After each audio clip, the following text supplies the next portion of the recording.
আমরা কিন্তু আসলে সাইবার সিকিউরিটির জন্য যা কিছু করতেছি মূলত হচ্ছে আমার ডেটাকে সিকিউর করার জন্য করতেছি।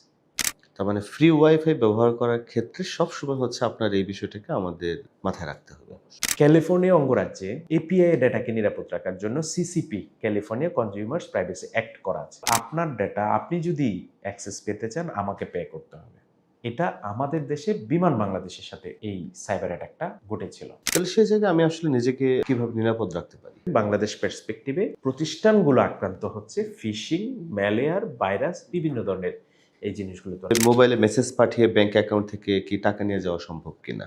আসলে চাইলে কিন্তু আপনাকে একটা এসএমএস দিয়ে কিন্তু টাকা নিতে পারবে না। ইমেইল অথবা মেসেজে পাঠানোর লিংক ক্লিক করা কি সবসময় নিরাপদ? যে কোনো একটা ইমেইলে লিংক আসলে এটাতে আপনি আক্রান্ত হওয়ার সম্ভাবনা আছে।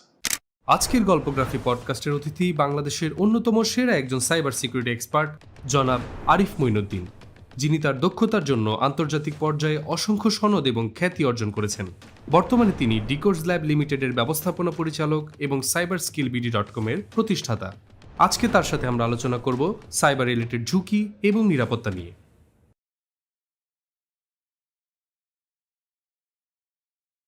আসসালামু আলাইকুম। রকমারি গল্পগ্রাফির নতুন আরেকটি পর্বে আপনাদেরকে সবাইকে আমন্ত্রণ জানাচ্ছি। আজকে আমরা এমন একজন বিশেষজ্ঞকে আমাদের সাথে পেয়েছি, যিনি আমাদের ডিজিটাল জীবনের সবচেয়ে গুরুত্বপূর্ণ কিন্তু সবচেয়ে অবহেলিত বিষয়টি নিয়ে কাজ করেন। সেটি হচ্ছে সাইবার সিকিউরিটি। আমাদের সাথে আছেন cyber security expert Arif Moinuddin ভাই। আমরা তার কাছে শুনব কিভাবে আমি, আপনি, আমরা একটু সচেতন হলে কিভাবে এই ভয়াবহ ঝুঁকি থেকে বেঁচে থাকতে পারি। তো চলুন আজকে নতুন করে আমরা সেই বিষয় সম্পর্কে ভাইয়ের কাছ থেকে শুনি। ভাই কেমন আছেন? আলহামদুলিল্লাহ। তো ভাই একদম খুবই ব্যক্তিগত প্রশ্ন দিয়ে শুরু করতে চাই। আপনি পড়াশোনা করেছেন ইসলামিক স্টাডিজে ঢাকা ইউনিভার্সিটিতে। এরপরে হচ্ছে সাইবার সিকিউরিটি নিয়ে কাজ করছেন। এই জার্নিটা কেমন ছিল, বা আপনার ব্যক্তিগত জীবনে এমন কোনো ঘটনা ঘটেছিল কিনা যা আপনাকে আসলে সাইবার সিকিউরিটি নিয়ে কাজ করতে উদ্বুদ্ধ করে? ধন্যবাদ আপনাকে। ২০০৮ সালে যখন বিশ্ববিদ্যালয়ে ভর্তি হয় তখন আসলে কিন্তু আইটি নিয়ে তখন কোনো জ্ঞান ছিল না। বিশ্ববিদ্যালয়ে আসার পর যখন নিয়মিত সাইবার ক্যাফেতে যেতাম বিশ্ববিদ্যালয়ে, তখন শুধু আসলে ফেসবুক বা ইয়াহু ইউজ করতাম বা ইয়াহু মেসেঞ্জার। তো সেখানে কম্পিউটার সাইবার ক্যাফেতে ঘাঁটতে হঠাৎ হ্যাকিং রিলেটেড বিভিন্ন কিওয়ার্ড আসতো। তো সেই কিওয়ার্ডগুলোতে ভিজিট করতাম, ভালো লাগতো। আর দিন যত যাচ্ছে এগুলোর প্রতি একটু আসক্ত বেশি হচ্ছি। এখন এরকম বেশ কিছু টিউনার পেজ ছিল যেখানে নিয়মিত hacking related SQL injection, cross site scripting বা ওয়েবসাইট অ্যাটাক লেখালেখি হতো। তো এগুলোর প্রতি একটা মানে কেমন যেন একটা দুর্বলতা তৈরি হয়। সেটা হচ্ছে ২০০৮ সাল থেকেই শুরু হচ্ছে আর কি। ২০০৮ সালের পরে মানে ২০১০ থেকে ১২ সালের দিকে তখন এই নিয়মিত কম্পিউটারে আপনার বসাবসি হতো যে সাইবার ক্যাফেতে। কিন্তু জার্নিটা ছিল আসলে এই লাইনে আসাটা মূলত ২০১২ সাল থেকে। তখন চিন্তা করলাম যে সবাই আমার বন্ধু-বান্ধব একটু আ সরকারি জবের জন্য পড়াশোনা করছে, বিসিএস এর জন্য পড়াশোনা করছে। আমিও কিছুদিন বিশ্ববিদ্যালয়ের লাইব্রেরিতে পড়াশোনা শুরু করেছিলাম। কিন্তু আমার ওদিকে আসলে মন বসে না। যে আমার শুধু মন টানে হচ্ছে কম্পিউটারে বা আইটিতে। তখন আমি সেখান থেকে একটু কম্পিউটারে ঘাটাঘাটি করতে থাকলাম। কম্পিউটার তখন কিছুই জানি না। তখন আবার একটা কম্পিউটারের বেসিক শেখার জন্য একটা জায়গায় ভর্তি হলাম, সায়েন্স ল্যাবে। মানে কম্পিউটার একদম ফান্ডামেন্টাল শেখার জন্য। ওইটা শেখার পরে দেন হ্যাকিং যখন দেখতেছি এটা শেখার জন্য আরও অনেক কিছু জানতে হবে। আমি কিছুই জানি না তখন। তখন ইউনিভার্সিটি প্রায় শেষের দিকে ২০১২ সালে একটা ডিপ্লোমা করি। কম্পিউটার একদম বেসিক থেকে শুরু করে যেখানে প্রোগ্রামিং নিয়ে ছিল। ওটা শেখার পরে দেন হচ্ছে চিন্তা করলাম আ একটা ফান মানে একটা আসলে এটা মানে আপনি হ্যাকিং তখন ছিল একটা নেশার মতো। যে আপনার কাছে একটা আগ্রহ, এটা আসলে আপনি কিসের জন্য শিখতেছেন সেটাও কিন্তু আমি জানি না।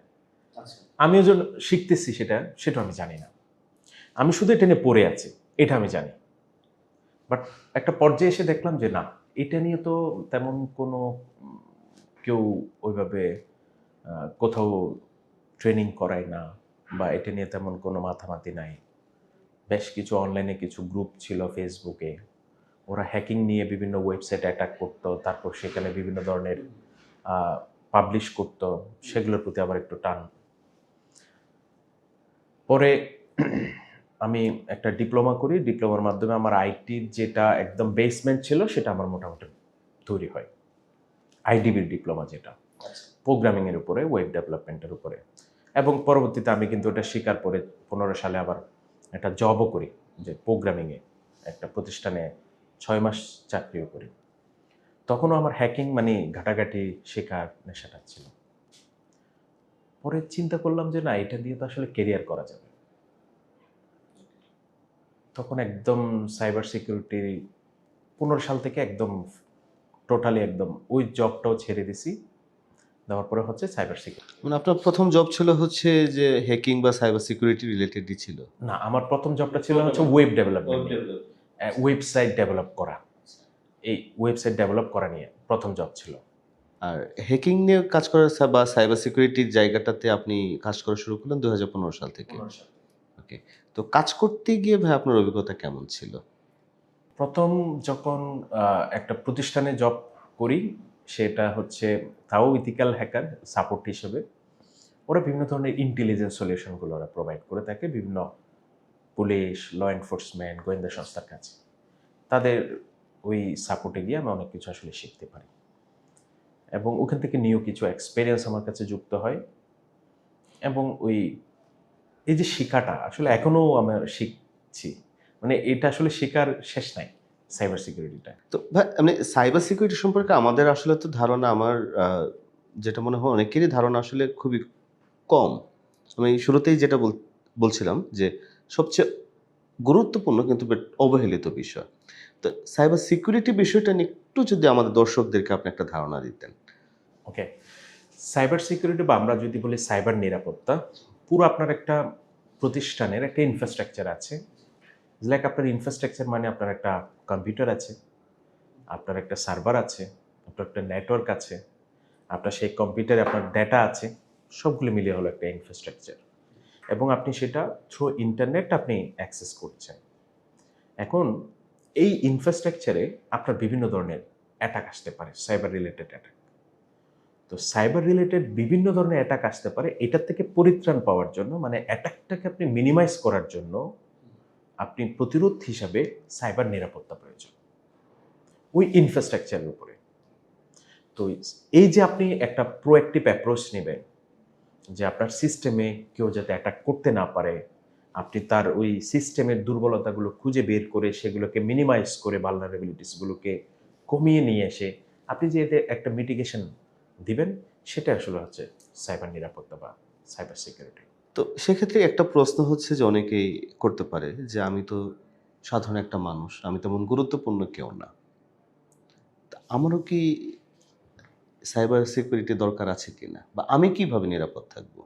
বা আমার নিরাপত্তা দরকার আছে কিনা আদৌ? ওকে, সাইবার নিরাপত্তা প্রথমত দরকার হচ্ছে একজন ব্যক্তি। আমি যেহেতু স্মার্টফোন ইউজ করি, আমি যেহেতু কম্পিউটার ইউজ করি, তাহলে ব্যবহারকারী হচ্ছে আমি। তো আমাকে আগে প্রথমে জানতে হবে কোন কাজটা করলে আমি নিরাপদ থাকতে পারবো। কারণ আমার একটা ম্যালওয়্যার বা একটা ভাইরাস আমার কম্পিউটারে আসবে আমার থ্রুতে, অটোমেটিকলি কিন্তু আসবে না। আমি হয়তো ক্লিক করব, কোথাও ভুল জায়গায় ক্লিক করব, বা আননোন ওয়েবসাইটে আমি ক্লিক করব, ডাউনলোড করব, ইনস্টল করব, তাহলে এটা কিন্তু আমি করব। তাহলে আমার অজ্ঞতার কারণে কিন্তু এই অ্যাটাকটা সংগঠিত হবে। তো এই জন্য একজন ব্যক্তিকে আসলে জানতে হবে যে আমার কোন কাজটা করা উচিত। তো এটা যেমন একজন ব্যক্তির থাকতে হবে, তেমনি একটা প্রতিষ্ঠানেরও কিন্তু একটা পলিসি থাকতে হবে। একটা পলিসি মানে হচ্ছে কিছু রুলস অ্যান্ড রেগুলেশন, যে আমার সাইবার নিরাপত্তার জন্য এই কাজগুলো করা প্রয়োজন। প্রতিষ্ঠান যখন সেই পলিসি তৈরি করে দিবে, ব্যক্তি এটা মানতে বাধ্য থাকবে। ব্যক্তি যখন সেটা মানতে বাধ্য থাকবে, তখন আপনি অনেকটা কিন্তু ওই রিস্ক থেকে কিন্তু আপনি কমিয়ে এনেছেন। তো একজন ব্যক্তি আসলে যেমন আমি ফেসবুক, ইউটিউব বা বিভিন্ন ধরনের সোশ্যাল মিডিয়া পেজ আমি হয়তো ব্রাউজ করি, বিভিন্ন ওয়েবসাইটে আমি হয়তো লগ ইন করি, বিভিন্ন অ্যাপ আমি হয়তো ইনস্টল করি। তো আমি মূলত তাহলে আমার কনসার্ন পয়েন্ট কোনটা থাকবে? আমি কোন জায়গাটাতে আমি ফোকাস রাখবো? আমি কি করব না, এই জিনিসটার সিদ্ধান্তটা আমি কিভাবে নিব বা আমার করণীয় কি? আচ্ছা, এক্ষেত্রে তাহলে আপনাকে আগে চিন্তা করতে হবে আমি কোন প্ল্যাটফর্মটা ব্যবহার করছি। আমি যদি স্মার্টফোন ইউজ করি, তাহলে আমাকে আগে স্মার্টফোন ব্যবহার করার সঠিক নিয়মটা জানতে হবে। এক, আমি একটা স্মার্টফোনে একটা অ্যাপস ডাউনলোড করব, আমি কোথায় থেকে ডাউনলোড করব সেটা আমাকে জানতে হবে। আমি যদি প্লে স্টোর ছাড়া অন্য কোথাও থেকে যদি ডাউনলোড করি, তাহলে আমি আক্রান্ত হওয়ার সম্ভাবনা বেশি। এখন আমি সেই স্মার্টফোনে আবার ব্যবহার করছি কি ফেসবুক বা টুইটার, ইনস্টাগ্রাম। এখন তাহলে আমি যে প্ল্যাটফর্মটা আবার ব্যবহার করছি সেটার জন্য আলাদা নিরাপত্তা আছে। আমি ফেসবুক ইউজ করলে আমার ফেসবুকের সিকিউরিটিগুলো আমাকে দিতে হবে। আমি যদি ইনস্টাগ্রাম ইউজ করি, ইনস্টাগ্রামের সিকিউরিটি দিতে হবে। আমি যদি একটা অ্যাপস নামাই, সে অ্যাপসেরও কিছু সিকিউরিটি আমাকে দিতে হবে। টু ফ্যাক্টর ভেরিফিকেশন বা এই ধরনের বিষয় যেগুলো থাকে। প্রত্যেকটার কিন্তু এই ধরনের সিকিউরিটি আছে। আমি একটা যদি বিকাশ বা নগদ ইউজ করি, ওটারও কিন্তু আপনাকে সিকিউরিটি দিতে হবে। লাইক আপনি হোয়াটসঅ্যাপ ব্যবহার করেন, তাহলে হোয়াটসঅ্যাপের সিকিউরিটিটা কি? সেটা আমাকে দিতে হবে। তো একজন ব্যক্তি যখন ওই ইনফ্রাস্ট্রাকচারের একটা পোরশন বা একটা ডিভাইস বা একটা সিস্টেম ব্যবহার করবে, তাহলে আগে তাকে কোন কাজটা করতে হবে সেটা কিন্তু জানতে হবে। এবং একজন ব্যক্তি হয়তো অনেক সময় এটা জানে না, কিন্তু একটা প্রতিষ্ঠান কিন্তু এটা করে দিবে যে কোন কাজটা করা উচিত। আমি যখন এই প্রতিষ্ঠানে জব করব, তাহলে ওই প্রতিষ্ঠান যখন একটা পলিসি তৈরি করে দিবে, তখন কিন্তু আমি ওটা মানতে বাধ্য। আমাকে প্রতিষ্ঠান বলে দিল যে এখানে মিনিমাম 12 ক্যারেক্টারের পাসওয়ার্ড ব্যবহার করতে হবে, তাহলে আমি কিন্তু এটা 12 ক্যারেক্টারের পাসওয়ার্ড ব্যবহার করতে বাধ্য। না হলে আমি কোম্পানির রুলস ভায়োলেশন করলে আমার পেনাল্টি হবে। তাহলে এক্ষেত্রে যখন একটা প্রতিষ্ঠানের উচিত এ ধরনের একটা পলিসি তৈরি করা, এবং একজন ব্যক্তিরও উচিত যে আমি এটা ব্যবহার করছি, আমার ওই কোন কাজটা করলে আমার জন্য এটা নিরাপদ হবে সেটাও জানা। আচ্ছা, তো ভাইয়া ধরেন এই যে নিরাপত্তা ঝুঁকিটা তৈরি হচ্ছে, আমি যদি নিয়ম ফলো না করি একটা নিরাপত্তা ঝুঁকি তৈরি হয়। তো আমার তথ্য ব্যাহত হয়ে যেতে পারে, ডাটা ব্যাহত হয়ে যেতে পারে। তো অনেক প্রতিষ্ঠানের ডাটাও ব্যাহত হয়ে যাচ্ছে। এরকম অনেক ঘটনা আমরা লাস্ট ৮-১০ বছরে অনেক শুনেছি। তো সেটা আসলে সেই ডাটাগুলো হচ্ছে ব্যাহত হওয়ার মেইন উদ্দেশ্যটা কি থাকে বা কেন এগুলো ব্যাহত হয়? ওকে, ডেটা ব্যাহত হওয়া বলতে বোঝায় আমার ডেটা আরেকজনের কাছে চলে যাওয়া। তো আমরা কিন্তু আসলে সাইবার সিকিউরিটির জন্য যা কিছু করতেছি মূলত হচ্ছে আমার ডেটাকে সিকিউর করার জন্য করতেছি। তো ডেটা মানে হচ্ছে কোন একটা আনঅর্গানাইজড র ম্যাটেরিয়ালস, এই ডেটাটা খুবই গুরুত্বপূর্ণ। যেমন হচ্ছে একজন ব্যক্তির ডেটা, পিআইআই ডেটা বলা হয়, পার্সোনালি আইডেন্টিফাইবল ইনফরমেশন। যেমন এখানে আপনার নাম, আপনার জন্ম তারিখ, আপনার এনআইডি নাম্বার, আপনার ফোন নাম্বার, আপনার ইমেল অ্যাড্রেস, আপনার আইপি অ্যাড্রেস, এগুলো হচ্ছে আইডেন্টিফাইং ইনফরমেশন, একজন ব্যক্তিকে আইডেন্টিফাই করার তথ্য। তো এই তথ্যকে নিরাপদ রাখার জন্য ইউরোপীয় ইউনিয়নে আইন করা আছে, যেমন জিডিপিআর আইন 2018 সালে, এই তথ্যকে নিরাপদ করার জন্য। ক্যালিফোর্নিয়া অঙ্গরাজ্যে এপিআই ডেটাকে নিরাপদ রাখার জন্য CCP, California consumers privacy act করা আছে, শুধু ডেটাকে নিরাপদ রাখার জন্য। আবার হেলথ রিলেটেড ডেটা, যেমন আমি ডাক্তারের কাছে যাচ্ছি, ডাক্তার আমাকে প্রেসক্রিপশন দিচ্ছে, সেখানে ওষুধ লিখতেছে, আমার কি সমস্যা সেটা লিখছে, আরেক ডাক্তারের কাছে যাচ্ছে সেও লিখছে, এই ডেটাকে আবার নিরাপদ রাখার জন্য আবার ইউএসএতে আইন আছে, হিপ্পা আইন, শুধুমাত্র ডেটা। এখন আর কি ডেটা হতে পারে? আপনার ফাইন্যান্সিয়াল ইনফরমেশন ডেটা, যেমন আপনি স্যালারি পাচ্ছেন প্রতি মাসে, আপনার একটা ব্যাংক স্টেটমেন্ট যা লেনদেন করছেন সেটাও কিন্তু ডেটা। আপনার একটা প্রতিষ্ঠানের ইন্টেলেকচুয়াল প্রপার্টি, আপনার একটা প্যাটার্ন, একটা ডিজাইন, আপনার একটা ট্রেডমার্ক, এটাও কিন্তু ডেটা। আপনার একটা কাস্টমার লিস্ট আছে একটা প্রতিষ্ঠানের, এটাও ডেটা। এখন এই ডেটা আরেকজনের কাছে গুরুত্বপূর্ণ, হয়তো সবার কাছে না, কারো না কারো কাছে গুরুত্বপূর্ণ। এই ডেটা দুইভাবে ব্রিচ হয়। আপনার ডেটা দুইভাবে হতে পারে, একটা হচ্ছে হ্যাকাররা আপনার সিস্টেমে ভালনারেবিলিটিস বের করে সেই সিস্টেমে ঢুকে সেই ডেটাটাকে সে নিয়ে যাবে। আরেকজন হচ্ছে ইনসাইডার থ্রেট, যে আপনার অভ্যন্তরীণ অফিসের ভিতরে এমপ্লয়ি, ছদ্মবেশী কর্মচারী সেখানে জব আরেকজনকে দিয়ে দিবে এটা। সে তখন এই ডেটাটা নিয়ে আরেকজনকে দিবে, কিন্তু পিছনে কিন্তু সে বেনিফিট নেবে। আমি যে ডেটাটা দিচ্ছি আমার অবশ্যই কোনো উদ্দেশ্য আছে, হয় আমি এই ডেটা বিক্রি করব, নাহলে এই ডেটা দিয়ে আমি ফিউচারে কম্পিটিটর হব, অথবা আমার এই প্রতিষ্ঠানের সাথে আমার শত্রুতা বা সমস্যা, এই জন্য আমি এই কাজটা করছি। তারও কিন্তু একটা মোটিভ আছে, সে কিন্তু মোটিভ ছাড়া কাজ করবে না। এখন এই ডেটাটা যখন অন্যের কাছে চলে যাচ্ছে, তখন হচ্ছে ডেটাটা ব্যাহত হচ্ছে বা ডেটা ব্রিচ হচ্ছে, এবং এই ডেটাটা আবার অন্য একটা জায়গায় বিক্রি হয়, যেমন হচ্ছে ডার্ক ওয়েবে বিক্রি হয়। তো ডার্ক ওয়েবটা হচ্ছে ইন্টারনেটের একটা অদৃশ্য অংশ, যেখানে সবাই প্রবেশ করতে পারে না। ওখানে প্রবেশ করতে গেলে একটা টর সিস্টেম বা টর নেটওয়ার্কের টর ব্রাউজার ব্যবহার করতে হয়। সেখানে আরেকজন আপনার ডেটা বিক্রি করছে, কারণ সেখানে আপনি যখন বিক্রি করবেন আপনি হলেন অ্যানোনিমাস থাকবেন, আপনাকে ট্রেস করা সম্ভব না। কিন্তু আপনি যখন ফেসবুকে বা কোথাও প্ল্যাটফর্মে বলবেন আমার কাছে এই ডেটা আছে, আপনাকে ট্রেস করা সম্ভব। তো যার কারণে এই ডেটা, একটা প্রতিষ্ঠানের ডেটাটা খুবই গুরুত্বপূর্ণ, এবং এই ডেটায় কেউ না কেউ এটা কিনছে, এবং তার কোনো না কোনো একটা উদ্দেশ্য আছে, এই ডেটা দিয়ে সে কোনোভাবে বেনিফিটেড হবে। এই জন্য একটা প্রতিষ্ঠানের এটা যাতে না হয়, ব্রিচ যাতে না হয়, আমার ডেটা হ্যাক যাতে না হয়, এই কারণে হচ্ছে আপনার। তো ভাই এরকম ভয়ঙ্কর কিছু হয়েছে, এরকম যদি কিছু স্টোরি আমাদেরকে শোনাতেন। এরকম সাইবার অ্যাটাকের যদি আমি ঘটনা বলি, আপনি শুনে থাকবেন বাংলাদেশে রিসেন্টলি 2 বছর আগের একটা ঘটনা। বাংলাদেশ বিমান বাংলাদেশ একটা সাইবার অ্যাটাকে পড়েছিল, সেটার নাম হলো র্যানসমওয়্যার অ্যাটাক। র্যানসমওয়্যার অ্যাটাকটা হচ্ছে এরকম: ডেটা আপনার, কম্পিউটার আপনার, সব কিছু আপনার, আরেকজন এসে আপনার কম্পিউটারটাকে লক করে দিচ্ছে। লক করে দেওয়ার পর বলল, আপনার ডেটা আপনি যদি অ্যাক্সেস পেতে চান আমাকে পে করতে হবে। এটা আমাদের দেশে বিমান বাংলাদেশের সাথে এই সাইবার অ্যাটাকটা ঘটেছিল, এবং হ্যাকাররা $5 মিলিয়ন র্যানসম দাবি করেছে ক্রিপ্টোকারেন্সিতে, বিটকয়েনে। এটা রিসেন্ট ঘটনা। এছাড়া আপনি যদি অনলাইনে যান, এরকম দেখবেন অনেক বড় বড় প্রতিষ্ঠান, যেমন 2014 সালে সনি পিকচার্স, তাদের ডেটা ব্রিচ হয়।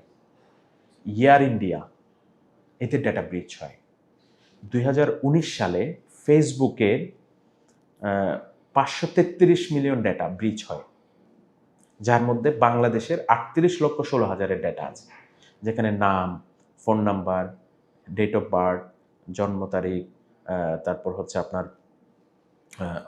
কোথায় জব করে, তার হচ্ছে এরকম আরও বেশ কিছু ইনফরমেশন ব্রিচ হয়। তো এই ডেটা একটা হ্যাকার গ্রুপ ডার্ক ওয়েবে বিক্রি করে দেয়। এটা কিন্তু একজন ফেসবুক ব্যবহারকারীর ভুলের কারণে হয় না, এটা হয়েছিল আপনার ফেসবুকের সিস্টেমে একটা দুর্বলতা খুঁজে পায় হ্যাকাররা।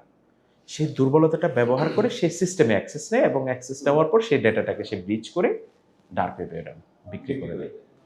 এরকম আপনি অনেক প্রতিষ্ঠান ডেটা ব্রিচের সম্মুখীন। সেটা তো একজন ব্যক্তি আসলে ভাই কিভাবে ক্ষতিগ্রস্ত হতে পারে, যেমন তার ব্যাংক অ্যাকাউন্ট নাম্বার যদি এবং পাসওয়ার্ড যদি জানে, তার অ্যাকাউন্টে টাকা হয়তো নিয়ে যেতে পারে। না, আমাদের দেশেও তো এরকম একটা ঘটনা হয়েছিল। এখন আমাদের দেশেও এরকম হয়েছে যে মানুষের ব্যক্তিগত কিছু তথ্য চলে গিয়েছিল, এবং সেগুলো দিয়ে আসলে বিভিন্ন ধরনের প্রতারণা ভিত্তিক স্ক্যাম করা হয়। ধরেন আপনার ইনফরমেশন আমি পেলাম, আপনাকে আমি কোনো একটা প্রতারণার উদ্দেশ্যে ফোন দিলাম। এখন আপনাকে যখন আমি ফোন দিব, আপনার নাম অমুক, আপনার বাবার নাম হচ্ছে অমুক, আমি যখন আপনার নাম, আপনার বাবার নাম, আপনার জন্ম তারিখ, আপনার বাড়ি কোথায় বলে দিচ্ছি, আপনি সহজে আমার প্রতি দুর্বল হয়ে যাচ্ছেন। তখন আমি যে ইনস্ট্রাকশনটা দিব আপনি কিন্তু সেটা ফলো করবেন, এবং আমি আপনাকে ভয় দেখাবো, আপনি সেটাতে বিশ্বাস করবেন। তখন আমি যা বলবো সেই কাজটা করতে আপনি বাধ্য হবেন। এ ধরনের অনেক প্রতারণা হয়। তাহলে সেই জায়গায় আমি আসলে নিজেকে কিভাবে নিরাপদ রাখতে পারি, বা আমার করণীয়টা কি হবে? আপনার এখন এক্ষেত্রে করণীয়টা হচ্ছে, একজন ব্যক্তির কিছু নিরাপত্তা আছে, আবার একটা প্রতিষ্ঠানের কিছু নিরাপত্তা আছে। আমার যে ডেটাটা আমার, আমি যেটা কন্ট্রোল করি আমার ডিভাইস থেকে, সেটা আমাকে নিরাপদ রাখতে হবে। আবার আমার ডেটাটা যে প্রতিষ্ঠান জমা রাখে তাকেও কিন্তু নিরাপত্তা। মানে আমার সবচেয়ে ভালনারেবল জায়গা হচ্ছে আমার স্মার্টফোন। আপনার সবসময় যে আপনার স্মার্টফোন তা না, স্মার্টফোনও আপনার ভালনারেবিলিটিস, কিন্তু আপনি স্মার্টফোনে যে বিভিন্ন সোশ্যাল মিডিয়া ইউজ করেন সেটাও একটা ভালনারেবিলিটিস আছে। আপনি একটা এমএফএস ইউজ করেন, সেখানে একটা ভালনেটিস আছে। অনেক সময় আমি বিভিন্ন লিঙ্কে ক্লিক করছি, সোশ্যাল মিডিয়াতে লিঙ্ক শেয়ার করতেছি। সেটাও তো হচ্ছে যে আমার কোনো একটা ক্ষতির কারণ হয়ে উঠতে পারে। এখন ওই ক্ষেত্রে আপনি অনেক সময় যারা ফিশিং করে থাকে বা বিভিন্ন ধরনের স্ক্যাম করে থাকে, তারা আপনাকে এই ধরনের লিঙ্কগুলো প্রোভাইড করবে। এখন এই লিঙ্কে আপনি যদি কোনো ধরনের ক্রিডেনশিয়াল দিয়ে থাকেন, লাইক ইমেইল, পাসওয়ার্ড এগুলো দিয়ে থাকেন, তাহলে আপনি কম্প্রোমাইজের শিকার হবেন। এই জন্য এই ধরনের সন্দেহজনক বা কোনো আননোন লিঙ্কে অবশ্যই ক্লিক করা থেকে বিরত রাখতে হবে। ভাই, আপনি তো বেশ লম্বা সময় হলো এটা নিয়ে কাজ করছেন। আপনার সবচেয়ে বড় চ্যালেঞ্জ কি ছিল এই কাজ করতে গিয়ে? সবচেয়ে চ্যালেঞ্জ যেটা ফেস করেছি সেটা হচ্ছে ব্যক্তি কেন্দ্রিক যে প্রবলেমগুলো আমি পেয়েছি, একজন ব্যক্তির প্রবলেম, এই ব্যক্তিগুলো আসলে একটু অসচেতন। এক, দ্বিতীয়ত হচ্ছে একটু লোভী। এখন আমি যদি আপনাকে একটা অফার দিয়ে থাকি যে এই কাজটা করলে আপনি এত লক্ষ টাকা পাবেন, আপনি কিন্তু কোনো কিছু যাচাই না করে সেটাতে কিন্তু পা দিয়ে দিচ্ছেন। আপনি সেইখানে আপনার তথ্য দিয়ে দিচ্ছেন, তার ইনস্ট্রাকশন ফলো করছেন। এক্ষেত্রে সবচেয়ে বড় চ্যালেঞ্জ আমি পেয়েছি সেটা হচ্ছে আমরা একটু লোভী। আমরা আসলে কোনো কিছু যাচাই না করে এই তথ্যগুলো দিয়ে দিচ্ছি। আর প্রতিষ্ঠান কেন্দ্রিক যেটা চ্যালেঞ্জ পেয়েছি সেক্ষেত্রে হচ্ছে সাইবার সিকিউরিটি আসলে ফুল একটা ইনভেস্টমেন্ট। অনেক প্রতিষ্ঠান ইনভেস্ট করতে চায় না। তো ইনভেস্ট যেহেতু করতে চায় না, তাহলে তার সিস্টেমে বিভিন্ন ধরনের অ্যাটাক আসবে। তো আমাদের দেশের প্রতিষ্ঠানগুলো সাধারণত যেটা হয়, একবার দুর্ঘটনায় পড়লে দেন তারপর হচ্ছে ওনারা একটু নড়ে চড়ে বসে। এর আগে পর্যন্ত আপনি তাদেরকে বুঝাতে পারবেন না আপনার এইটা প্রয়োজন, এটা প্রয়োজন। এটা আমরা একটু এই চ্যালেঞ্জটা আমরা ফেস করেছি। এই সিকিউরিটির এই জায়গাটা কি খুবই এক্সপেন্সিভ কিনা? সাইবার সিকিউরিটি মানেই হলো এক্সপেন্সিভ। কারণ আপনি যদি একজন ব্যক্তি নিরাপদ থাকতে চান, ধরুন আমি একজন ব্যক্তি, আমারও কিন্তু ৭০০ টাকা দিয়ে একটা অ্যান্টিভাইরাস কিনতে হবে। এটা কিন্তু আমার ইনভেস্টমেন্ট। তাহলে আপনার প্রতিষ্ঠানে যদি ২০০ এমপ্লয়ি থাকে, ২০০ জনের জন্য ২০০ টা আপনাকে লাইসেন্স কিনতে হবে। আপনার সেই ইনফ্রাস্ট্রাকচারের জন্য ফায়ারওয়াল কিনতে হবে, আইডিএস, আইপিএস কিনতে হবে, ওয়াফ কিনতে হবে। মানে আরও কি সিকিউরিটি দরকার, এগুলো আপনাকে প্রত্যেকটা আপনাকে পেইড কিনতে হবে। তার মানে সাইবার সিকিউরিটি মানে হচ্ছে এক্সপেন্সিভ। তাহলে একটা ছোট কোম্পানি যারা হচ্ছে যে ধরেন কোনো ছোট ব্যবসা বা স্টার্টআপ, তো তারা আসলে কিভাবে তাদের সিকিউরিটি এনশিওর করবে?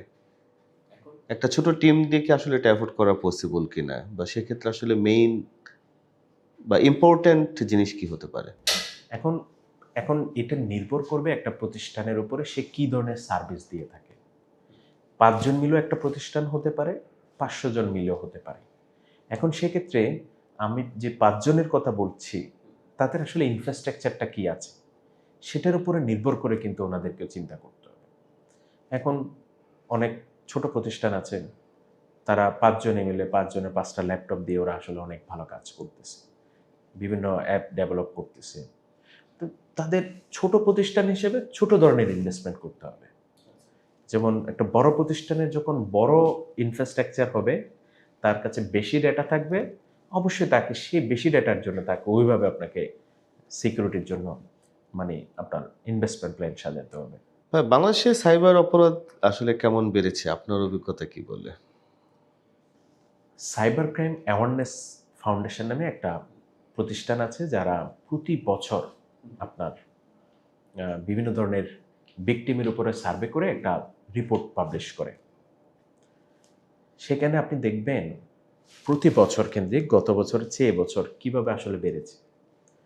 সেখানে মানে জ্যামিতিক হারে বাড়ে। স্মার্টফোন যেহেতু সবার কাছে, আপনি যেহেতু একটা ক্রাইম করবেন, ক্রাইম করতে কিন্তু আপনার কোনো টাকা পয়সা খরচ করা লাগছে না। আপনি কিন্তু একটা স্মার্টফোন ব্যবহার করে আপনি একটা ক্রাইম করতে পারতেছেন। তাহলে আপনার কোনো লাগছে না। বাট যিনি সাইবার সিকিউরিটি দিবেন তারা কিন্তু খরচ করতে হচ্ছে। তাহলে এখন মাস পিপলের কাছে যেহেতু স্মার্টফোন, ডিভাইস চলে গেছে, তাহলে ক্রাইমটাও কিন্তু মাসভাবে বাড়ছে। এবং এই অপরাধগুলো বাংলাদেশে বেশি হচ্ছে ব্যক্তিকেন্দ্রিক। আমরা বলি সাইবার ক্রাইমের ক্যাটাগরি হচ্ছে ৩টা: crime against person, crime against property, crime against government. তো আমাদের বাংলাদেশ পার্সপেক্টিভে ব্যক্তিকেন্দ্রিক ক্রাইমগুলো একটু বেশি এবং এটা জ্যামিতিক হারে বাড়ছে। আপনি ওই ফাউন্ডেশনের যদি আপনি রিপোর্ট দেখেন, সেক্ষেত্রে আপনি দেখবেন এই বছর যা অপরাধ হয়েছে তার দ্বিগুণ, মানে পরের বছর এটা দ্বিগুণ হয়ে গেছে। এবং ওই যে অপরাধ, এবং সেগুলো আবার কিন্তু সিলি সিলি অপরাধ, লাইক ফেসবুক বা আপনার একটা মোবাইল ব্যাংকিং প্রতারণা, তারপর হচ্ছে বিভিন্ন ফেসবুকে ব্ল্যাকমেলিং, তারপর হচ্ছে আপনার ভুয়া ফ্ল্যাক্সি করে টাকা নিয়ে যাওয়া, বা হচ্ছে বিভিন্ন ধরনের পর্ন রিলেটেড হচ্ছে ইয়া দিয়ে আপনার সেক্সটেশন করা, ইত্যাদি ইত্যাদি। এই জিনিসগুলোর আসলে মানে অপরাধগুলো বাড়ছে আমাদের দেশে। এছাড়া ইনফ্রাস্ট্রাকচারগতভাবে অনেক প্রতিষ্ঠানও কিন্তু সাইবার আক্রান্ত হচ্ছে, বাট এটা আসলে পাবলিশ করে না ওরা। অনেক ছোট প্রতিষ্ঠান, মাঝারি বড় প্রতিষ্ঠানও কিন্তু সাইবার অ্যাটাকে পড়ছে, কিন্তু এটা আসলে পাবলিশ করে না। Because of reputation. রাইট। এখন আমি যদি পাবলিশ করে আমার রেপুটেশন ক্ষতি হতে পারে, আমার ফাইন্যান্সিয়াল লস হতে পারে, আমার কাস্টমার হারাতে পারে, বিভিন্ন কারণে এরা পাবলিশ করে না, যার কারণে এই যে একটা অংশ কিন্তু হাইড থেকে যাচ্ছে, যার কারণে আপনি জানতে পারছেন না। আবার আমাদের একটা ন্যাশনাল সার্ট আছে, বিডি ই-গভ সার্ট, সেখানে ওনারও প্রতি বছর কিন্তু এই ধরনের ইনসিডেন্ট, কোন ইনসিডেন্টটা এই বছর সবচেয়ে বেশি, এই ধরনের রিপোর্ট পাবলিশ করে। সেগুলো আপনি দেখবেন বাংলাদেশ পার্সপেক্টিভে প্রতিষ্ঠানগুলো আক্রান্ত হচ্ছে ফিশিং, ম্যালেয়ার, ভাইরাস, বিভিন্ন ধরনের এই জিনিসগুলো তো সবচেয়ে বেশি আক্রান্ত হচ্ছে। আচ্ছা, তো এখন তো ভাই প্রযুক্তি তো আরো সামনে যেভাবে আগাচ্ছে, নতুন একটা দুনিয়ায় আমরা প্রবেশ করতে যাচ্ছি। তো আমাদের আসলে আর কি কি চ্যালেঞ্জ আমাদের সামনে আসতে পারে? প্রযুক্তি দিন দিন কিন্তু অনেক পরিবর্তন হচ্ছে, নতুন নতুনভাবে সাইবার অ্যাটাক সংগঠিত হচ্ছে, নতুন ভালনারেবিলিটিস বের হচ্ছে। তো এখন সামনে, এখন আপনি দেখতেছেন আর্টিফিশিয়াল ইন্টেলিজেন্সের যুগ, মেশিন লার্নিংয়ের যুগ, ডেটা সায়েন্সের যুগ। তো এখন একটু ক্রাইমগুলো কিন্তু একটু ভিন্ন হয়ে যাচ্ছে। আগে আপনি যে কাজটা আপনি করতেন সেটা এআই আপনাকে করতে সহজ করে দিচ্ছে। আগে আপনি একজনকে ব্ল্যাকমেলিং করবেন, টার্গেট করবেন, ওকে করতে গিয়ে যেটা আপনার কষ্ট করতে হতো সেটা কিন্তু এআই এটাকে আপনাকে সহজ করে দিচ্ছে। তো এটা খুব চ্যালেঞ্জিং। আপনাকে এখন এআইকে যদি আমি কি করতে চাই, প্রতিরোধ করতে চাই, আমাকে কিন্তু এআই বানাইতে হবে। তার মানে এআই কে প্রতিরোধ করার জন্য, এআই বেসড ক্রাইমকে প্রতিরোধ করার জন্য আমার আবার এআই লাগবে। এখন এই কারণে এর বাইরেও হচ্ছে নতুন নতুন ফাইললেস ম্যালওয়্যারের এখন যুগ আসছে, যেখানে আপনি একটা লিঙ্কের মাধ্যমে আক্রান্ত হতে পারেন। আপনি একটা ওয়েবসাইটের বিভিন্ন ধরনের দুর্বলতা থাকে, একটা সিস্টেমের, নেটওয়ার্কের শত শত ধরনের দুর্বলতা থাকে। আপনি আসলে কয়টা নিয়ে কাজ করবেন? তো এটা হচ্ছে একটা কন্টিনিউয়াস প্রসেস, এটা আপনাকে ম্যানেজ করে যেতে হবে এবং নতুন যে থ্রেডগুলো আসবে সেগুলো নিয়ে আপনাকে কাজ করতে হবে। আহ, আর কিছু প্রশ্ন হচ্ছে যে আমাদের দর্শক কেন্দ্র থেকে আমরা কিছু প্রশ্ন পেয়েছি, যেমন আমি প্রশ্নগুলো একটু পড়ে যাচ্ছি, আপনি দেখে আপনার মতো করে মতামত দিবেন। হয়তো অলরেডি কিছু অ্যান্সার আপনি করে ফেলেছেন। যেমন হচ্ছে যে কেউ বলছে যে মোবাইলে মেসেজ পাঠিয়ে ব্যাংক অ্যাকাউন্ট থেকে কি টাকা নিয়ে যাওয়া সম্ভব কিনা।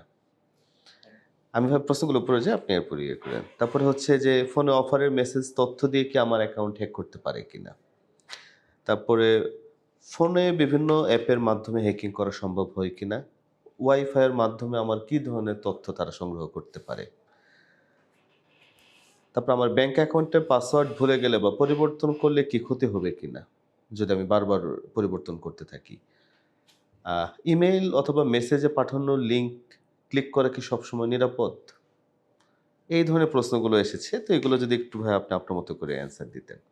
প্রথমে হচ্ছে আপনি এখন জানেন এমএফএস, মোবাইল ফাইন্যান্সিয়াল সার্ভিস, বিকাশ, নগদ, রকেট, উপায় ইত্যাদি, এগুলো এখন মাস পিপলের কাছে চলে আসছে এবং হচ্ছে আমাদের জীবনযাত্রা অনেকটা সহজ হয়েছে।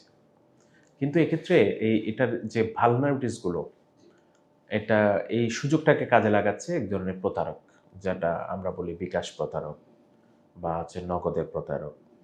আগে জিনের ব্যবসা ছিল, হ্যাঁ, এখন ফোন করে বিকাশ, হ্যাঁ, মধ্যরাতে ফোন করে টাকা মধ্যরাতে ফোন চাইতো। করে আপনাকে ভয় দেখাতো। হ্যাঁ। এখন আসছে কি, এখন আপনার বিকাশের বিভিন্ন ধরনের ভুয়া ফ্ল্যাক্সি করে আপনার কাছে ফেরত চায় টাকাটা। আবার হচ্ছে আপনাকে ফোন দিয়ে আপনার অ্যাকাউন্টটা বন্ধ হয়ে গিয়েছে বলে আপনাকে আবার আপডেট করতে বলে বা পিন দিতে বলে। আবার নতুন কিছু ওরা টেকনিক, যেহেতু এই বিকাশ প্রতারণাটাও এখন কিন্তু মাস পিপলের কাছে পৌঁছে গেছে, যে ওরা মানে এত বেশি এইসব প্রতারণায় পড়েছে, তো আশেপাশের মানুষ সবাই জানে। জানতে জানতে এটা, এই প্রতারণাগুলো এখন সবাই একটু সচেতন হয়ে গেছে। এখন আবার ওরা নতুন ধরনের প্রতারণায় নামছে, নতুন নতুন স্ক্যামার তৈরি হচ্ছে। যেমন আপনার মোবাইলে কিন্তু আপনি SMS পাঠাচ্ছে যে ঘরে বসে প্রতিদিন হালালভাবে ইনকাম করুন। এগুলো একটা স্ক্যাম। আপনাকে প্রথমবারে 100 টাকা 200 টাকা দিবে, আবার দ্বিতীয়বার 200 টাকা দিবে, পরের বার বললো যে আপনাকে ইনভেস্ট করেন। এরকম একটা স্ক্যাম। তারপর হচ্ছে রিসেন্টলি আরেকটা স্ক্যাম ছড়াচ্ছে, সেটা হচ্ছে আপনার প্রতিষ্ঠানের কাছে মেল আসতে পারে যে আপনার আইপিটা বিভিন্ন পর্নোগ্রাফি কাজে এবং টেরোরিজম রিলেটেড অ্যাক্টিভিটিতে আপনার আইপিটা পাওয়া গিয়েছে, এবং আপনাকে নিচে লেখা থাকবে পুলিশ কমিশনার বা হচ্ছে অমুকের সাথে যোগাযোগ করার জন্য। আসলে যোগাযোগ ওদের সাথে করতে বলে, তখন বলে যে আমরা এটা মীমাংসা করার জন্য টাকা পয়সা লাগবে। টাকাটা পয়সাটাও কিন্তু ইয়াতে নিবে। হ্যাঁ, চাকরি স্ক্যামেরটা যেমন হচ্ছে যে আমরা খুব বেশি এখন যারা আছেন ফেসবুকে তারা হয়তো প্রচুর দেখতে পান যে ১ ঘন্টা কাজ করলে ১০,০০০ টাকা, ২ ঘন্টা ২০,০০০ টাকা, কাজ করতে এই নাম্বারে হচ্ছে টেক্সট করুন বা হোয়াটসঅ্যাপ করুন। Right, right. তো এগুলো কিন্তু এখন বাড়ছে। এগুলো কিন্তু প্রত্যেকটাই কিন্তু টাকা নেওয়ার মাধ্যমটা হচ্ছে বিকাশ বা নগদ, এগুলোর মাধ্যমে নিচ্ছে। কিন্তু কেউ আসলে চাইলে কিন্তু আপনাকে একটা SMS দিয়ে কিন্তু টাকা নিতে পারবে না। আপনাকে ম্যানিপুলেট করতে হবে। অর্থাৎ আমি কোনো অ্যাকশন নেওয়ার আগ মুহূর্ত পর্যন্ত হচ্ছে কেউ আমার ক্ষতি করতে পারবে না। বাট আমার একটা অ্যাকশন সেটা নির্ধারণ করে দিতে পারে যে আমার ক্ষতিটা কি হবে। রাইট। মানে আপনার ফিডব্যাকের উপরে ডিপেন্ড করবে। আমি শুধু একটা SMS দিব, ওটাতেই কিন্তু আপনার অ্যাকাউন্ট হ্যাক হবে না। আমি আপনাকে SMS দিলাম, তারপর আপনাকে ফোন দিলাম, আপনাকে ম্যানিপুলেট করলাম, তখন আপনি কিন্তু আমার কথায় বিশ্বাস করে আপনি পিন দিবেন বা OTP দিবেন, যা কিছু দিবেন। তখন আমার অ্যাকাউন্টটা কিন্তু কম্প্রোমাইজড হবে, এর আগে না। এছাড়া আপনি যদি কোথাও ক্লিক করেন নরমালি, যে কোনো একটা ইমেইলে লিঙ্ক আসলে, এটাতে আপনি আক্রান্ত হওয়ার সম্ভাবনা আছে। যেমন এটার মাধ্যমে আপনি একটা ম্যালেশিয়াস সাইটে আপনাকে নিয়ে যেতে পারে। সেই ম্যালেশিয়াস সাইট আপনার ওয়েবসাইটটা স্ক্যান করবে। স্ক্যান করে সে আপনার পার্শিয়ালি স্ক্রিপ্ট রান করাতে পারে। ফিশিং লিঙ্ক হতে পারে। ফিশিং লিঙ্কে যখন আপনি ক্রেডেনশিয়াল দিবেন, আপনার অ্যাকাউন্ট কম্প্রোমাইজ হতে পারে। তো এই জন্য আমরা বলি যে সবসময় সন্দেহজনক কোনো লিঙ্ক বা আননোন অপরিচিত কারো লিঙ্ক বা কোনো মেসেজে রিপ্লাই দেওয়া থেকে বিরত থাকার জন্য, এবং যাতে ক্লিক না করে, এটা আমরা সবসময় বলি। আর ভাই ওই যে আরেকটা বিষয় যেটা বলতেছিল যে ওয়াইফাই দিয়ে হ্যাক করে কোনো ডাটা নেওয়া পসিবল কিনা? ডিরেক্টলি ওয়াইফাই হ্যাক করে না, মানে আমাদের দেশে আপনি ওয়াইফাই আসলে হ্যাক করে যে ব্যবহার করার জন্য, যে আমি ফ্রি ওয়াইফাই ব্যবহার করব। আবার আরেকটা স্কেম আছে যেটা হচ্ছে আপনি যদি ফ্রি ওয়াইফাই জোন ব্যবহার করেন, ইটস লাইক রেল স্টেশন, মেলা, তারপর বিমানবন্দর স্টেশন, এই ধরনের স্টেশন বা বড় এই ধরনের ইয়াতে জোনগুলোতে ফ্রি ওয়াইফাই ব্যবহার করা থেকে আমরা বিরত থাকতে বলি। এটা কারণ কি ভাই? কারণ হচ্ছে আপনি একটা ফ্রি ওয়াইফাই জোনে গেলেন, যাওয়ার পর আপনি যখন আপনার ইন্টারনেটে প্রবেশ করবেন, আপনার যে ওখানে যদি আপনাকে রিডাইরেকশন করে রাখে, লাইক হচ্ছে আমি সেখানে ফেসবুকে ক্লিক করলাম, সাথে সাথে কিন্তু ফেসবুক আমাকে সেশন আউট বলবে। সেশন আউট হওয়ার পর আমাকে আবার ক্রিডেনশিয়াল দিতে হবে। ক্রিডেনশিয়াল যখন দিতে হবে, সেটা কিন্তু আমাকে ক্রিডেনশিয়ালটা যেখানে আমি দিব সেটা কিন্তু ফিশিং সাইট, কারণ আমাকে রিডাইরেকশন করে নিয়ে যাবে। এটা যদি ওই টেম্পারিংটা করে, ধরেন আমি এই ওয়াইফাই জোনটাকে টেম্পারিং করলাম, এবং আপনি ফেসবুকে ঢুকতে গেলে অবশ্যই আমাকে রিডাইরেক্টেড করে ফেক ফিশিং পেজে নিয়ে যাবে, সেখানে ক্রিডেনশিয়াল দিবেন, আমার কাছে আসবে, পরে আপনাকে আবার লগ ইন করতে হবে। তার মানে আপনাকে যদি এরকম পান যে আমার 2 বার লগ ইন করতে হবে, ক্রিডেনশিয়াল দিতে হবে, এরকম সাসপিশিয়াস যদি লক্ষণ পান আপনি, তাহলে আপনাকে এটা মনে রাখতে হবে সামথিং রং। তার মানে ফ্রি ওয়াইফাই ব্যবহার করার ক্ষেত্রে সবসময় হচ্ছে আপনার এই বিষয়টাকে আমাদের মাথায় রাখতে হবে। অবশ্যই। ওকে। আর আমরা আরেকটা বিষয় আসলে ভাইয়া শুনতে চাচ্ছিলাম, সেটা হইতেছে বেশ লম্বা সময় ধরে আপনি কাজ করে যাচ্ছেন এবং বেশ বড়, বড় প্রতিষ্ঠানে আপনি সার্ভিস প্রোভাইড করেছেন। আপনার জন্য সবচেয়ে চ্যালেঞ্জিং টাইম কোনটা ছিল? এবং সবচেয়ে তৃপ্তি পেয়েছিলেন কি কোন কাজ করে? আচ্ছা, চ্যালেঞ্জিং ছিল হচ্ছে প্রাথমিক অবস্থায় যখন এই জিনিসগুলো শিখছি, তখন আসলে মানে একটা কোনো রুট ম্যাপ পাইনি। কারো কাছ থেকে ওভাবে জিজ্ঞেস করব, হেল্প পাইনি। এটা একটা চ্যালেঞ্জিং টাইম ছিল। আর ১ম কাজ করতে গিয়ে মানে যেখানে কাজ করতে গিয়েছি সেখানে যারা আসলে হেল্প করার কথা ওনারাও আসলে এটা অনেক সময় বুঝে না। তখন হচ্ছে এই প্রবলেমগুলো আমরা ফেস করেছি। যে আমি আপনাকে বলছি এটা করতে, এখন আপনি এটা বুঝতেছেন না। কিভাবে করবেন? ঠিক আছে? সো এই ধরনের কিছু চ্যালেঞ্জিং ছিল। আবার কিছু সফলতা হচ্ছে কি, অনেক মানুষকে সাইবার রিলেটেড যখন ইনসিডেন্টে পড়ে আমরা সহযোগিতা করে থাকি। তাদের এই প্রবলেমগুলো আমরা সলভ করার চেষ্টা করি।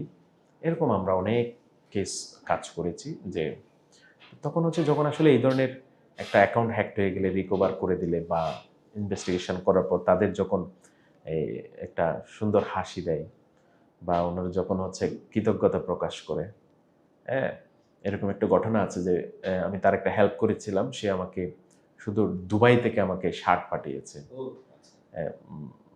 ২টা শার্ট পাঠিয়েছে। সো এরকম অনেক ঘটনা আছে যেগুলো আসলে মানে আমার সফলতা বলতে পারেন বা আমার স্যাটিসফ্যাকশন বলতে পারেন। এরকম আরো কোনো ঘটনা যদি থাকে আপনি ভাই শেয়ার করতে পারেন আমাদের সাথে। এরকম আসলে অনেকগুলো ঘটনা আছে। এরকম আ কেস স্টাডি নিয়ে আমার একটা বই আছে। সাইবার অপরাধনামা, যেখানে ৫৩টা কেস আছে এবং প্রত্যেকটা কেসগুলো হচ্ছে আমাদের সাথে রিলেটেড, বাংলাদেশ পার্সপেক্টিভের সাথে রিলেটেড এবং সবগুলোই মোটামুটি আমার বাংলাদেশের সাথে কেউ না কেউ এই প্রবলেমে পড়েছে। তারা আমার কাছ থেকে সহযোগিতা নিয়েছে এবং এটাকে আমি সেই গল্প আকারে সুন্দর করে সেই বইয়ে সাজিয়ে রেখেছি এবং আপনি যদি এই বইটা পড়বেন আপনারও ভালো লাগবে এবং ঘটনা সম্পর্কে ব্যাকগ্রাউন্ড জানতে পারবেন। এরকম যদি একটা গল্প বলি, হ্যাঁ, প্লিজ। আমার এক ছোট ভাই, সে তার কাছে একটা টুইটার অ্যাকাউন্টে নক আসে। ডেভিড নামে একজন টুইটারে নক দেয়, নক দিয়ে বলে তার সাথে কথাবার্তা বলে প্রিলিমিনারি। কথা বলার পর সে বলে যে আমরা বাংলাদেশে অনুদান দিতে চাচ্ছি, ডোনেশন দিতে চাচ্ছি। তো বাংলাদেশে আমাদের একটা টিম লাগবে, আমরা কয়েকজনের সাথে যোগাযোগ করেছি, আপনি যদি আগ্রহী হন আপনাকেও আমরা আমাদের এই টিমে যুক্ত করব।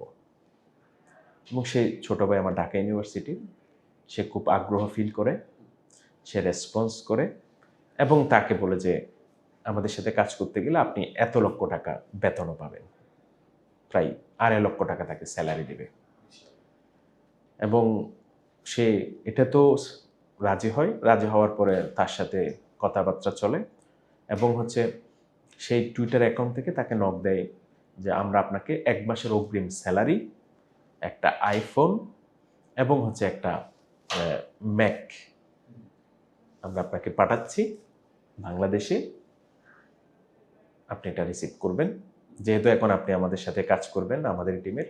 এখন সে ছোট ভাই খুব খুশি, ১ মাসের স্যালারি প্রায় অনেক টাকা পাঠাচ্ছে, তারপর হচ্ছে তাকে আইফোন দিচ্ছে, অ্যাপল একটা ম্যাকবুক দিচ্ছে।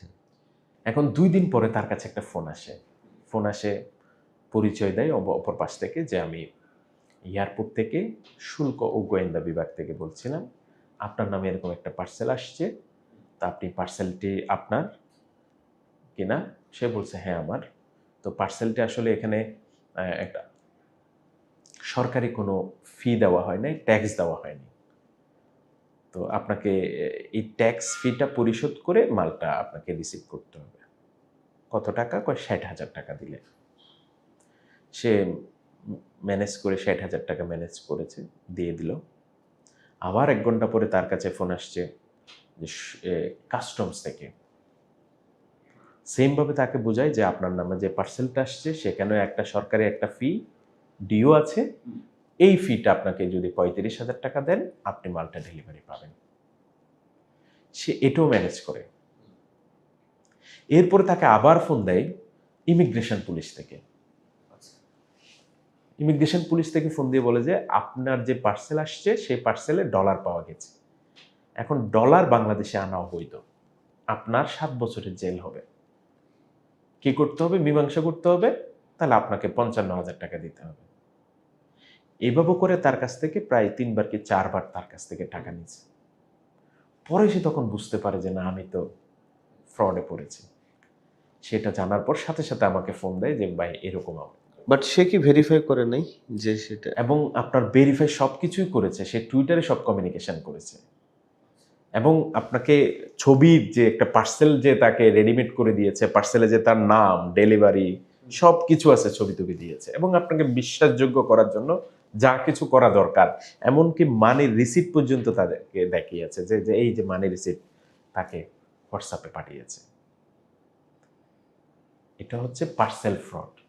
এরকম বাংলাদেশে অনেক ঘটনা ঘটেছে পার্সেল ফ্রডের নামে। তারপর এটাকে সমাধান কিভাবে করলেন? এটা পরে সে মামলা করে একটা জিডি করার পরে একটা নেবে একটা আবেদন দেয়। এক্ষেত্রে কিছু যেই অ্যাকাউন্টগুলো দিয়ে ইয়া মানে টাকাটা সে ট্রান্সফার করে নিয়েছিল এবং বিভিন্ন যে বিকাশ অ্যাকাউন্ট সেগুলো ওরও মামলাতে দেয়। এখন মামলার পরবর্তী কী অবস্থা এটা আসলে এখনও আমার কাছে আর আপডেট দেয় নাই সে। এই হচ্ছে একটা তার ঘটনা। এরকম আরও অনেক ঘটনা আপনি পাবেন সাইবার অপরাধ নামা বইয়ে। আচ্ছা, আরো তো একটা শুনি, এটা আমাদের দর্শকরা হয়তো খুব আগ্রহ নিয়ে শুনবে, কারণ তাদের জীবনের সাথে এই ঘটনাগুলোকে তারা মেলাতে পারবে। হয়তো সে অথবা তার আশেপাশে কেউ না কেউ হয়তো সেই ঘটনাকে এক্সপিরিয়েন্স করেছে। ওকে, এক্ষেত্রে আমি যদি বলি লোন অ্যাপস, লোন দেওয়ার অ্যাপস, স্টুডেন্টরা এটা সবচেয়ে বেশি এই প্রবলেমে পড়ে। স্টুডেন্টরা আপনার কাছে ফেসবুকে বুস্টিংয়ের মাধ্যমে একটা আসবে, অ্যাড আসবে। এখন আপনি একজন স্টুডেন্ট, আপনার তো সবসময় একটা থাকে যে না হাতে টাকা থাকে না, তখন আপনি কি করবেন? সেই অ্যাপসটাতে লোন দিচ্ছে, আপনি অবভিয়াসলি ক্লিক করবেন। ক্লিক করলে আপনাকে বলবে যে অ্যাপসটা ডাউনলোড করার জন্য। ডাউনলোড করার পর আপনি সেখানে যখন সব তথ্য পূরণ করবেন, আপনি মোবাইলের বিভিন্ন অ্যালাউ দিতে বলবে আপনাকে অ্যাক্সেস নেওয়ার জন্য, সেগুলো দিবেন। দেওয়ার পরে আপনি ধরেন 10,000 টাকার লোনের জন্য আপনি অ্যাপ্লাই করেছেন। আপনি যখন অ্যাপ্লাই করবেন, তার মানে কি আপনার মোবাইলের যত data, gallery, SMS, contact list সব কিন্তু ওই প্রতারকদের কাছে চলে গেছে, অ্যাপস কোম্পানির কাছে। তো অ্যাপস কোম্পানির কাছে যখন এটা চলে যাবে, সে যখন দেখবে আপনার সব তথ্যগুলো দিয়ে আপনাকে ব্ল্যাকমেল করা যাবে কিনা, তখন আপনাকে একটা লোন সে অ্যাপ্রুভ করবেন, 10,000 টাকার একটা লোন। 10,000 টাকার লোনের মধ্যে আবার 3,000 টাকা সার্ভিস চার্জ হিসেবে কেটে ফেলবে। তাহলে আপনাকে দিবে কত? 7,000। আপনাকে পে করতে হবে 10,000। এখন আপনি সময় নিয়েছেন এটা পরিশোধ করার জন্য 5 দিন, যে আমি 5 দিনের মধ্যে 10,000 টাকা পরিশোধ করে দেব। একদিন না যেতে আপনাকে প্যারা দিবে স্যার, তারা হোয়াটসঅ্যাপে সব কমিউনিকেশন হবে যে আপনি 1 ঘন্টার মধ্যে টাকা দিতে হবে। তখন আপনি স্বাভাবিকভাবে 5 দিন সময় নিয়েছিলেন, আপনাকে যখন এরকম বলবে আপনি একটু অ্যাগ্রেসিভ হয়ে যাবেন। তখন ওরা আপনাকে ব্ল্যাকমেল করার জন্য আপনার ছবি এডিট করে আপনার বাবা মাকে পাঠাবে। বাবা মাকে কীভাবে পাঠাবে? নাম্বার কই পাবে? ওই যে আপনি যখন অ্যাপসটা ডাউনলোড করেছিলেন, অ্যাপসে যে বিভিন্ন পারমিশন চেয়েছিল, আপনি অ্যালাউ করেছিলেন, আপনার কন্ট্যাক্ট লিস্টে ওদের কাছে চলে গেছে। তো সেখানে আপনি আব্বু আম্মু লিখে রেখেছেন, তাদের কাছে পাঠাবে। যে তখন বলবে যে আপনি আপনার বাবাকে আমি এই ছবিটা পাঠাচ্ছি, একটু পণ্য রিলেটেড ছবি। এখন সে কাঁপে যায়, তখন বলে 10,000 টাকার জায়গায় 20,000 টাকা আপনাকে দিতে হবে। এরকম অনেক স্টুডেন্ট এই প্রবলেমে পড়েছে। এটাকে বলে লোন অ্যাপস। লোন, আচ্ছা। আরেকটা ঘটনা বলি ইন্টারন্যাশনাল। কিছুদিন আগে আপনারা গত বছর এটা পেয়েছেন, পেজার অ্যাটাক। পেজার অ্যাটাকটা হয়েছিল লেবাননের হিজবুল্লাহ তাদের সাথে, এবং ওরা দাবি করে এটা ইসরায়েল এই কাজটা করেছে। এটাকে আমরা বলি আসলে ডিস্ট্রিবিউশন অ্যাটাক। হিজবুল্লাহ বা হামাস ওরা কিন্তু কোনো স্মার্টফোন ব্যবহার করে না। ওদের কমিউনিকেশন করার জন্য পেজার নামে একটা ছোট্ট ডিভাইস ইউজ করে, যে সিমপ্লেক্স বা ডুপ্লেক্স হিসাবে কাজ করে, শুধু টেক্সট SMS ফরওয়ার্ডিং করার জন্য, নট ওভার ফোন। তো এটার মূলত কাজ হচ্ছে ওরা ফ্রিকোয়েন্সি রিলেটেড কাজগুলো করে থাকে, রেডিও ফ্রিকোয়েন্সির মাধ্যমে এগুলো কমিউনিকেশন করে। এখন ইসরায়েল এরকম একটা প্রতিষ্ঠান তৈরি করে, যে প্রতিষ্ঠানটা, যে গোল্ড অ্যাপেল, যে মাদার কোম্পানি, তাদের কাছ থেকে এই ধরনের একটা পেজারের পিক অর্ডার নেয় এবং সেটা আরেকটা থার্ড পার্টি কোম্পানিকে এটা ম্যানুফ্যাকচারের দায়িত্ব দেওয়া হয়। তারা এই পেজারটা সেখান থেকে কালেক্ট করার পর সেখানে টেম্পারিং করে সেখানে বিস্ফোরক রিলেটেড সার্কিট বসায়। এই সার্কিট বসানোর পর এই পেজারগুলো ওরা হিজবুল্লাহকে ডেলিভার করে থার্ড পার্টির মাধ্যমে। পূর্ব পরিকল্পিত প্ল্যান অনুযায়ী সেখানে একটা সিগন্যাল দেয়, দিলে ওই যারা পেজার ইউজ করে তারা ওখানে ফিরে থাকায় তখন এটা ব্লাস্ট হয়। এরকম প্রায় 15 জনের মতো মারা যায়, প্রায় 4-5 হাজার জন কিন্তু আহত হয়। এটা একটা ছিল ডিস্ট্রিবিউশন বেসড অ্যাটাক, খুবই গত বছরের উল্লেখযোগ্য ঘটনা, যেটা আপনার একটা ডিভাইস দিয়ে এটা করা হয়। এটা এরকম কোনো ঘটনা কি ভাই আমাদের দেশে হয়েছে? না, আমাদের দেশে এই ধরনের কোনো ঘটনা ঘটে না। আমাদের দেশে মূলত হচ্ছে যে আপনি যেটা বললেন যে লোন বা ফ্রডুলেন্ট যে স্ক্যাম এই টাইপের কেসগুলো একটু বেশি হয়। পার্সোনাল রিলেটেড অনেক ধরনের কেস আছে, আর প্রতিষ্ঠান রিলেটেড সবচেয়ে বেশি হয় র্যানসামওয়্যার, ফিশিং, বা হচ্ছে বিভিন্ন ধরনের ডিডোস অ্যাটাক। এই ধরনের অ্যাটাকগুলো আমাদের দেশে প্রতিষ্ঠান কেন্দ্রিক। মূলত ই-কমার্স প্রতিষ্ঠানগুলো মনে হয় একটু বেশি ফেস করে এই ধরনের অ্যাটাক, ডিডস বা হচ্ছে কাস্টমার ইনফরমেশনের। ই কমার্স যে প্রতিষ্ঠানগুলো থাকে ওদের ক্ষেত্রে যে প্রবলেমগুলো হয় এগুলো হচ্ছে ফেক রিভিউ দিয়ে থাকে। মানে ই কমার্স যে প্রতিষ্ঠানগুলো ওরা তো আসলে বেশিরভাগ হচ্ছে তাদের কার্যক্রমগুলো চালায় ফেসবুক পেজের মাধ্যমে। তো ফেসবুক পেজগুলোকে বিভিন্ন ধরনের কপিরাইট স্ট্রাইক দিয়ে, বিভিন্ন ধরনের ট্রেডমার্ক রিলেটেড রিপোর্ট করে ডিসেবল করে দেওয়ার চেষ্টা করে একটা স্পামাররা। মানে সে জায়গায় কমার্সে যারা কাজ করতেছে তাদের হয়তো অনেকেরই মাঝে মাঝে আমরা শুনতে পাই যে পেজ হাওয়া হয়ে গিয়েছে। তো সেটা থেকে আসলে নিরাপদ থাকতে তাদের করণীয়টা কি? এখন নিরাপদ থাকতে গেলে আপনাকে আসলে আপনার নিজের প্রোডাক্ট নিয়ে কাজ করতে হবে।